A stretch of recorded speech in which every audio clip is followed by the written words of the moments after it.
Shoot for the moon. Even if you miss, you'll land amongst the stars. Les Brown, he's a motivational speaker. Has a nice ring to it, doesn't it? I've heard this phrase a couple hundred times in my life. But do you want to know what I hear?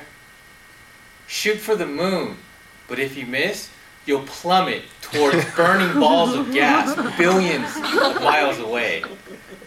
Madam Toastmaster, fellow Toastmasters, welcome guests. I am a perfectionist.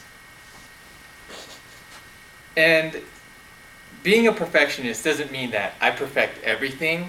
It just means that I should perfect everything. And it's obvious in insignificant details of my life.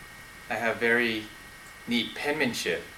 Some people say, Wayne, you have handwriting like a girl. I have very neatly folded clothes. I actually use a folding contraption that folds my clothes or my shirts so that they're all the same size, so that they could form all the same stacks, so that I could put each stack right next to each other in my neat closet.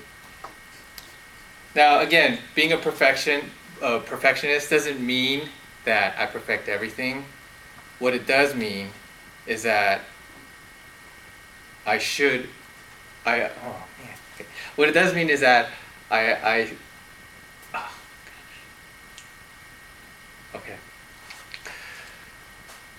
it simply means that I should perfect everything. So, I guess I can say that I'm always shitting on myself. Now, when it comes to basketball, I notice that I set my expectations very high. And so I love basketball and I love everything about it. I grew up playing basketball, I ref basketball, and I love watching basketball. And in this time of year, it's the best time to be a basketball fan. You have March Madness and you have the NBA playoffs. Now all of you who don't know what March Madness is, it's basically the world championship for college basketball. You take the 64 best college teams and you throw them into a single elimination tournament, all battling to determine who's going to be the national champ. If you lose, you're out. The NBA playoffs, you take the 8 best teams from the Eastern Division, you take the 8 best teams from the Western Division, they play against each other, the 2 winners meet and square off to determine who the world champion is. When I watch these teams play, it excites me, it invigorates me. It makes me think to myself and channel my inner Uncle Michael. I can do this.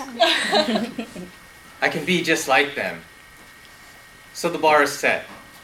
Shoot for the moon. Now I still play basketball, and I play in a men's rec league. And coincidentally, maybe not coincidentally, we made it to the playoffs. It's only an 18 playoff, but it's still a playoff. And so going into my first game last week, I thought to myself, think big. And I told myself, I'm going to play like Kobe. I'm going to channel my inner black mamba. What actually happened? 6 points, 5 rebounds, and at least 3 turnovers. Oi! In my head, I was disappointed. I was frustrated. I was sad. I started shitting on myself again. I should have ran faster. I should have played better defense. I should have jumped higher. I should have grabbed more rebounds. I should have grown to 6'6" and played like Kobe Bryant. I once read that in order to master something, it takes a person 10,000 hours of practice. In this men's rec league, we don't practice. Therefore, shooting for the moon to be like Kobe would, and not accepting anything less.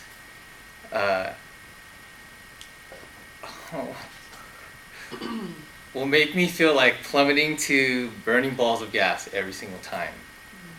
And so, I'm trying something different. and I'm trying to lower my expectations. I'm tired of shooting on myself. It's not fun. It's messy. It stinks. So I've been telling myself, shoot for the moon, and now I'm focusing on embracing landing amongst the stars. And telling myself that I'm going to be okay. That I'm not going to burn up and die. And that my best is good enough. So in conclusion, I encourage you all to shoot for the moon. And I encourage you all to shoot for the moon and not should on yourselves. And if you miss, rest peacefully amongst the stars.